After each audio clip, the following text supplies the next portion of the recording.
You're listening to The Jacob Valk Show. He's breaking down the latest and greatest in sports as only he can. Follow him on Twitter at RealJacobValk. Here he is,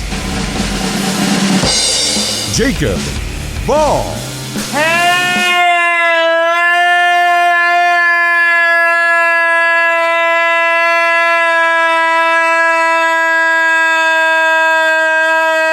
sports fans.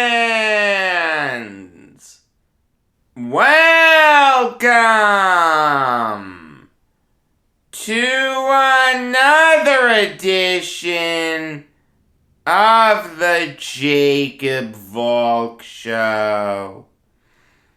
I am Lee Jacob Valk, except no imitation. There are certain moments where you'll always remember where you were when they happened. That list runs longer than you'd think, actually. Dodgers fans will always remember where they were when Chris Taylor hit his third home run yesterday.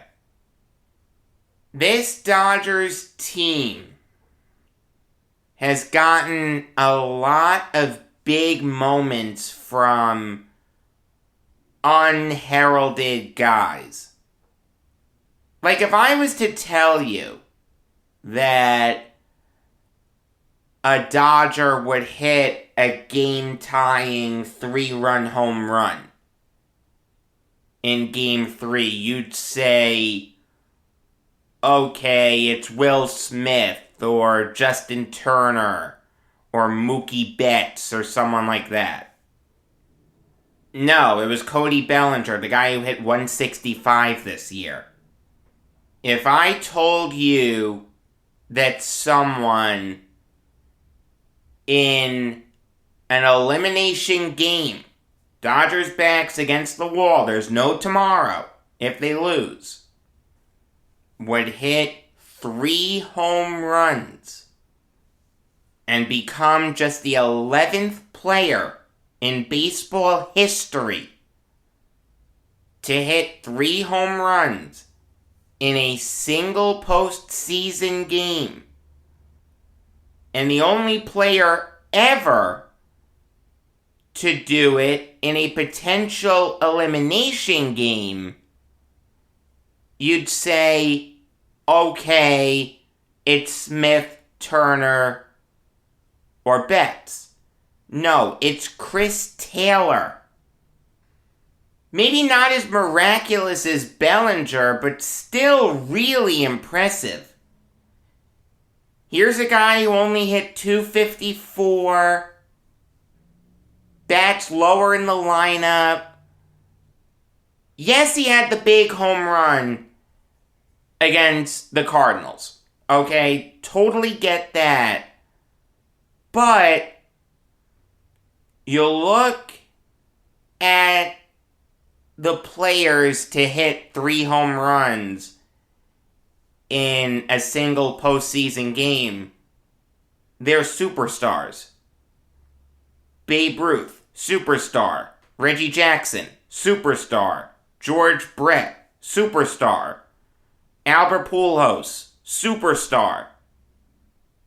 I don't think Chris Taylor's a superstar, but he'll forever be mentioned in the same breath as those Hall of Famers. You know, it's kind of funny. Here's a guy who the Mariners couldn't wait to get rid of. Only plays 2 games for him in 2016. Then he gets traded to the Dodgers for Zach Lee, a guy who never pitched in a single game for the Mariners. But Taylor finds his footing with the Dodgers, plays multiple positions for Dave Roberts, probably strikes out a little bit more than you'd like him to, but he's a guy who will give you 20 homers, 70 RBIs, he'll hit about 265. He's turned into a really good player for the Dodgers. Like, not for nothing, but the fact that the big moments in this postseason are coming from guys like Bellinger and Taylor, that's pretty darn impressive. Because you know that Betts is going to get his. You know that Trey Turner's going to get his. You know that Corey Seager is going to get his. You know that Will Smith is going to get his. It was the other guys. I mean, you saw the graphic on the broadcast. People in the media were saying, will Cody Bellinger stop the Dodgers from winning a World Series? And, oh, great. Game on the line. Chris Taylor is at bat. Not one of our big guns. But no, these guys have come through in a big way. And now the Dodgers have a little bit of momentum. I understand that some people say that momentum in baseball only lasts as far as the next day's starting pitcher. I'm not sure I agree with that entirely. I get the point. I mean, if Ian Anderson pitches a gem tomorrow, okay. There's no issue for the Braves. And granted, the Dodgers still face an uphill battle.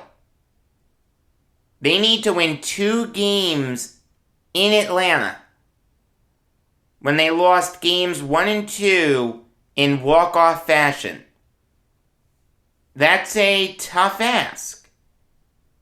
Granted, the Dodgers are going to have their big guns pitching. Max Scherzer tomorrow and Walker Buehler on Sunday. But it's still really, really tough to picture the Dodgers winning both games this weekend.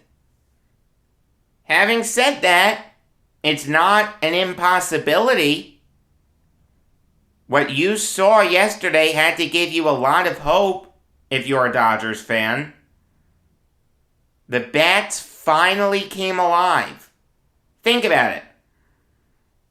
In the first 4 games of this series, you only scored 14 runs.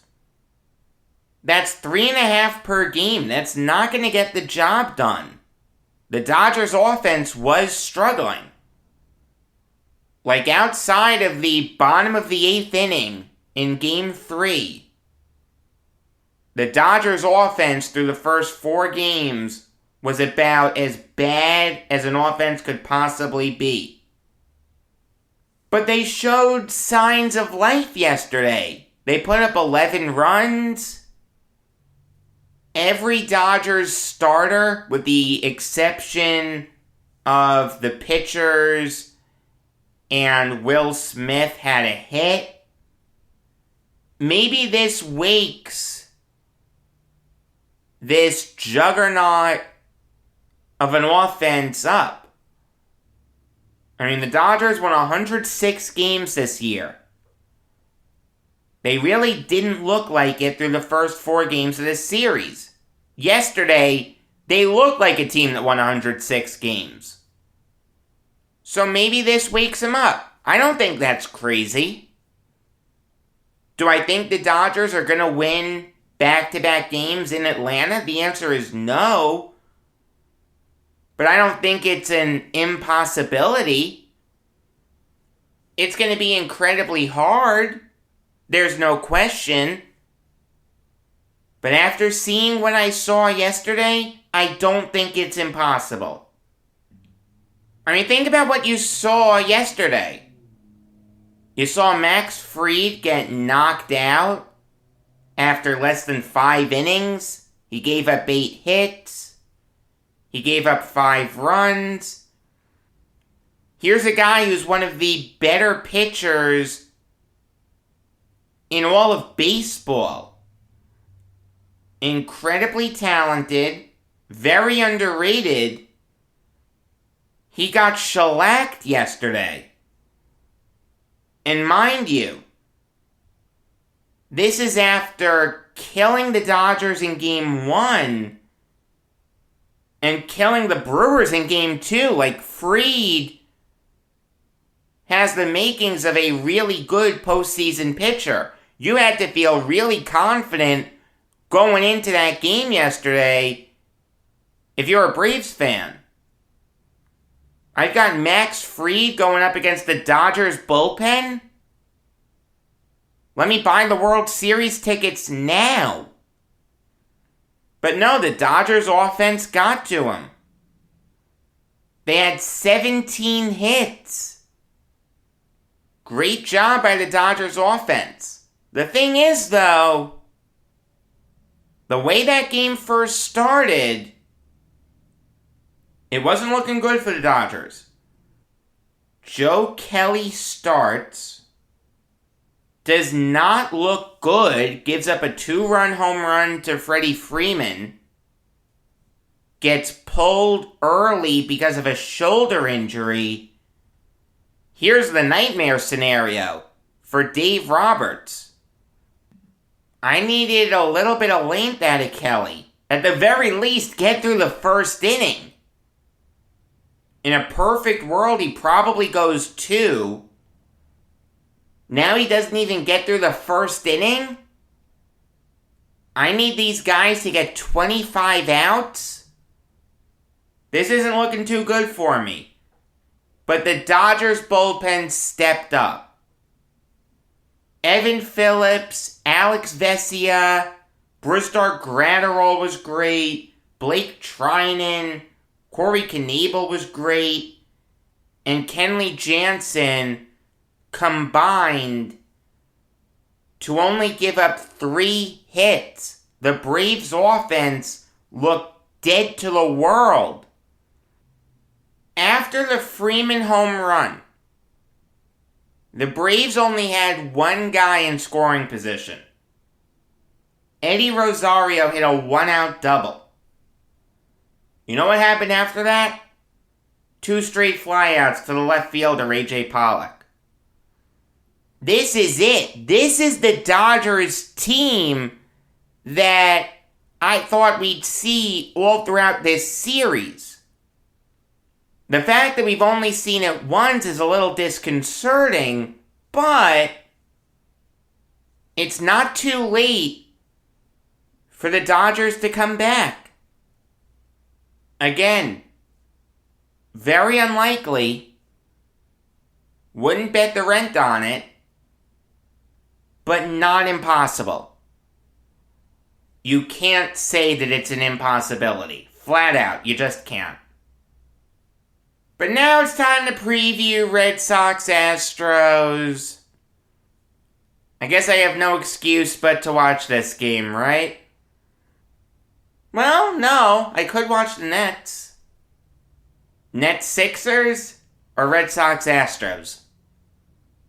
A rivalry game in the NBA or the 2 biggest rivals that the Yankees have?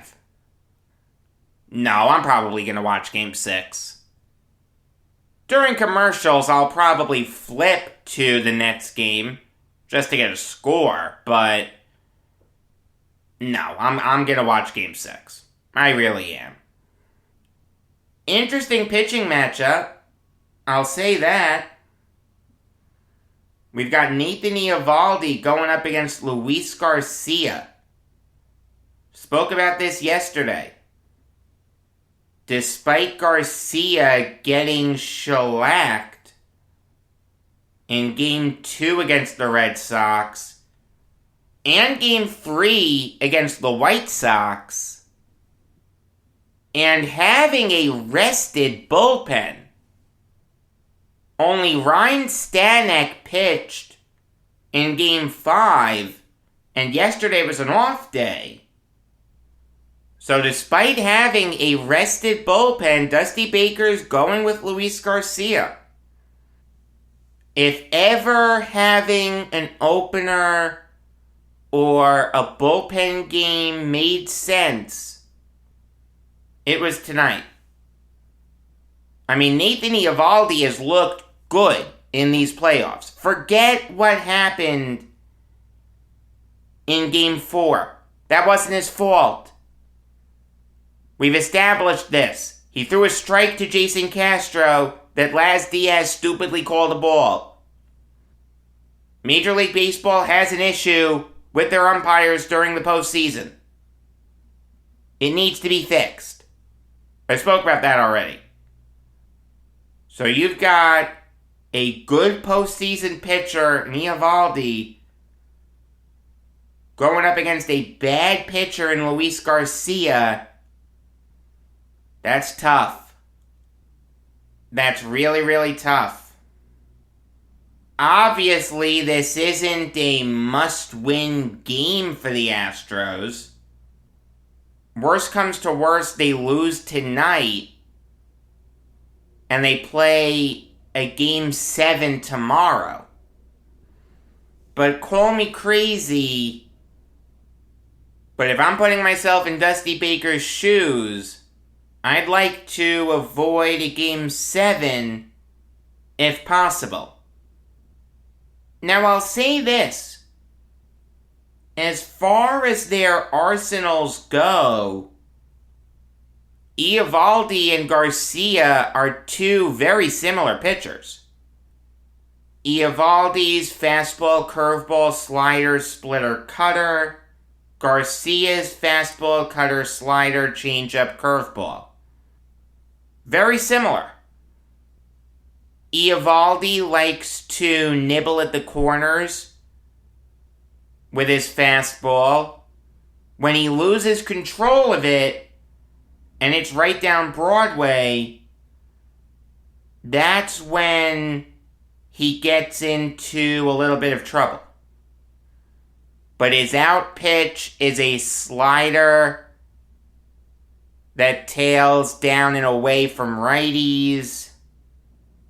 With lefties, it's a curveball that tails down and in. Sometimes he'll throw the splitter away. Other times he'll try to bury it. I'd like him to stick to throwing the splitter outside. That's when he's most effective. And he'll also attack with the cutter. Like he'll say, here's my cutter, try to hit it. Meanwhile, Garcia likes to throw his fastball high. Loves to throw the cutter away from righties. Loves to throw the slider down and away from righties. The changeup down and away from lefties. And the curveball down and inside to lefties.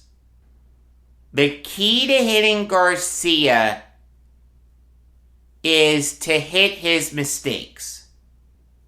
When he's on, he's locating, he's making hitters look foolish, and it's really tough to make solid contact. But if he leaves the fastball out over the middle of the plate, the cutter doesn't cut, the slider doesn't slide, the changeup hangs, and the curveball hangs, that's when he's beatable.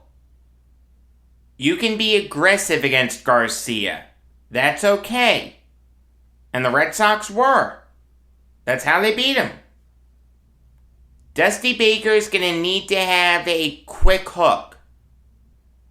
Once that train starts to come off the tracks, you better be prepared to try to put it back on course. Or, the counter to that is, live to fight another day, go all out in a Game 7. It's going to be very interesting to see what happens tonight. I will be watching. I'll say that the Red Sox force a Game 7. Alright, now I'll give you some NFL Valk talk. And I was really frustrated from what I saw from the Broncos. The Browns were eminently beatable. You can't tell me they weren't. Starting their backup quarterback, starting their third-string running back. This Broncos defense has been great all year.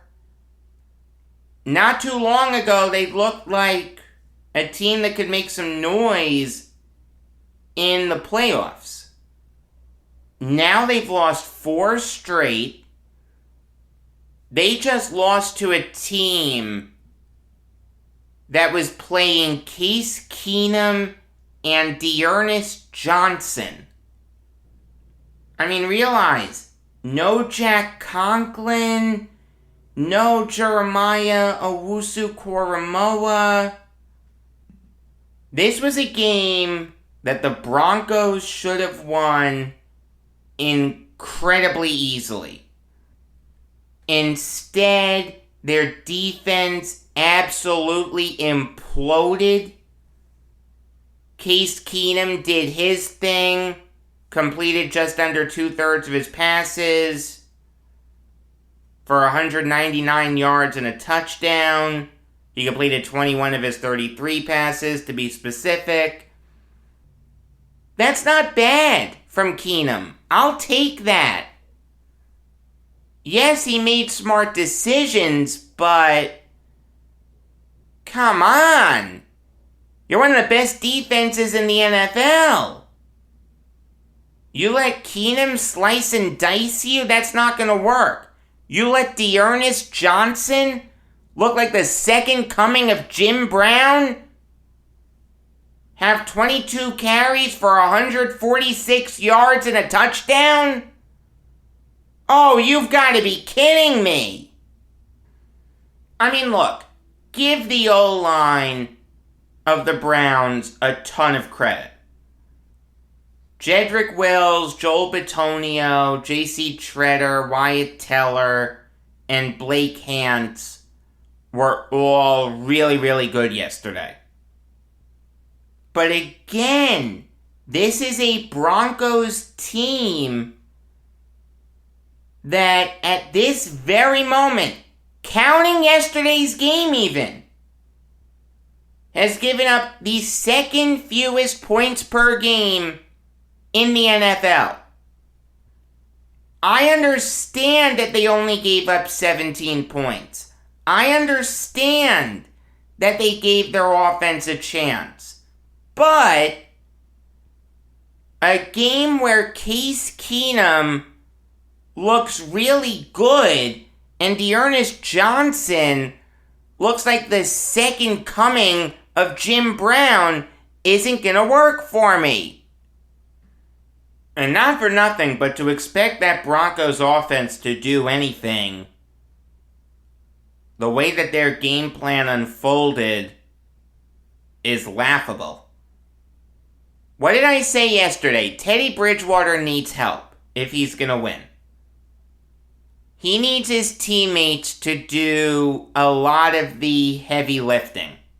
So guys like Javonte Williams, Melvin Gordon, Courtland Sutton, Noah Fant, and Tim Patrick really needed to step up. Instead, Pat Shurmur called a game where Teddy Bridgewater really had to do a lot of the work by himself. Melvin Gordon only had 8 carries. Javonte Williams only had 4. Yes, the Broncos were down early in this game, 10-0 after the first quarter. Granted, they never led.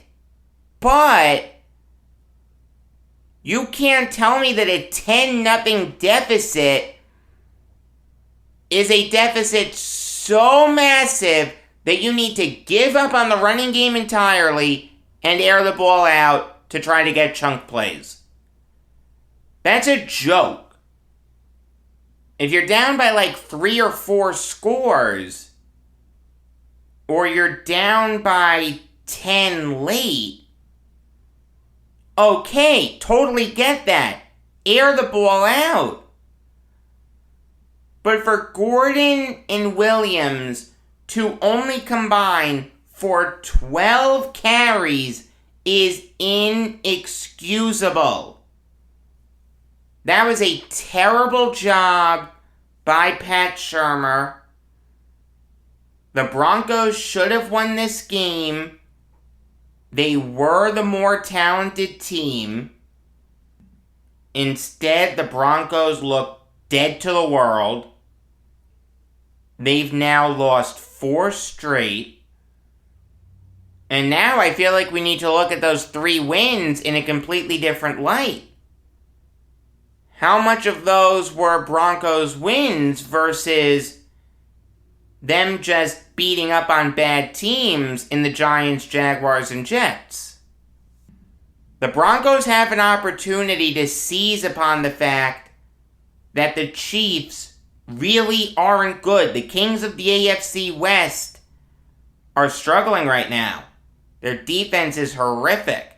And Patrick Mahomes doesn't look that great. He's thrown 8 interceptions. He's not at the Mahomes level that we're accustomed to seeing. The Broncos really had the chance to take a stranglehold of the AFC West. Now they're falling off. It seems like the Chargers could run away with that division. I have a friend who's a Broncos fan. I feel sorry for him. Your team has a golden opportunity to win the AFC West, and you're squandering it. That's tough. That's really, really tough. But now it's time for me to make my 3 NFL picks. Went 1-2 last week. 7-11 overall. That's not good. Let's make that record look a little more respectable. We've got a lot of big spreads this week. The Rams are -16 over the Lions. The Cardinals are -17.5 over the Texans. And the Buccaneers are -11.5 over the Bears. I'm gonna stay away from those spreads. As big as they are, as tempting as it is for me to go with the underdog covering, I really understand the logic behind the big spreads. You know that the Rams are going to destroy the Lions. Matthew Stafford revenge game. You know that the Cardinals are going to destroy the Texans. The Texans are one of the worst teams in the league, and the Cardinals are the league's last undefeated team. Bears plus 11.5 is a little tempting, but I'm going to steer clear from it. I could see Fields imploding against this Super Bowl winning defense, even though I'm not a Todd Bowles fan, obviously. I will say this, I was really tempted to go Bears plus 11.5, but I'm not going to. Now watch, they're going to cover. Murphy's Law. In all seriousness, I like the Packers -7.5 over Washington. Washington has an absolutely putrid defense. Aaron Rodgers is clicking on all cylinders right now. The Packers have won 5 straight. Aaron Jones looks really good. A.J. Dillon is doing his thing. I do think this is going to be more than a touchdown victory for the Packers. So give me the Packers minus 7.5. For my upset, I like the Titans plus 4.5 over the Chiefs. For starters, the Titans are home. You know their fans are going to be out in force to support their team in this 2019 AFC title game rematch. A game that the Titans almost won. Patrick Mahomes just had a great late comeback. But the way the Chiefs are playing now, I can't look at them as road favorites over a really good team in the Titans. A team that's going to win their division easily. Granted, a weak division, but still, they're a really good team. A.J. Brown and Julio Jones are together again. The Titans may even win this game. That one stunned me, so plus 4.5 is very easy for me to get behind. And my third and final pick, like I said, I was really tempted to go Bears plus 11.5. But I'm not going to do it. I'll go Raiders minus 3 over the Eagles. John Gruden resigning doesn't seem to be much of a distraction for the Raiders. They handled the Broncos pretty easily last week. This game is in Vegas. The Eagles are a much worse team than the Broncos. I think that the Raiders will slice and dice this dreadful Eagles team. Minus 3 is a very easy spread for me to get behind. So my picks are, and this is my final answer, Packers minus 7.5, Titans plus 4.5, and Raiders minus 3. You'll get a New York Jets instant recap right after their game against the Patriots on Sunday. Monday night, you'll get my first Brooklyn Nets show of the year. Regular episodes of the Jacob Valk Show come your way every weekday afternoon. Until next time, I'm Jacob Valk, and always remember, if you disagree with me, you're wrong.